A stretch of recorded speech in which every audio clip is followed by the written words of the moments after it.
ഉണ്ട്. ആദ്യം വേണ്ടതെന്നുള്ളൊരു പ്രവൃത്തിയാണ്, ശേഷമാണ് വിവാഹ കാര്യങ്ങൾ അല്ലേ? അല്ല, ആദ്യം വിവാഹമാണ് വേണ്ടത്, അല്ല പ്രവൃത്തിയാ വേണ്ടത് അല്ലേ? അതുപോലെ നല്ലൊരു ആഗ്രഹിച്ചപടി നല്ലൊരു ജോലി തപ്പം തരണം. ഇതിനു വേണ്ടിയിട്ടാണ് അച്ഛനമ്മയും പ്രാർത്ഥിക്കുന്നത് അല്ലേ? നീ അതിനെങ്ങനെയാ കടന്നേ? മകളെ ഭർത്താവായിട്ടല്ല, സ്വന്തം മകനായിട്ടാ കട. അങ്ങനല്ല, നീ ആരെയും ഇന്നവരെ വേറിട്ട് കെട്ടില്ല, വേറിട്ട് തന്നെ എല്ലാവരെയും സ്നേഹിക്കാനേ പഠിച്ചിട്ടില്ല. എന്നാലും സ്നേഹം കൂടുതലാണ്, ആരും മനസ്സിലാക്കുന്നില്ല.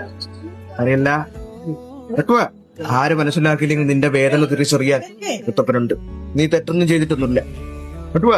നീ ഇന്ന് വരെ ഒന്നിനോടും ഒരു തെറ്റ് ചെയ്തിട്ടില്ല. എന്നിട്ടും നിനക്ക് കിട്ടിയതെല്ലാം ഒരുപാട് വേദന, സങ്കടമെല്ലാം കഴിഞ്ഞത് കഴിഞ്ഞു. അതിനെ കുറിച്ച് ചിന്തിക്കല്ല കേട്ടുക.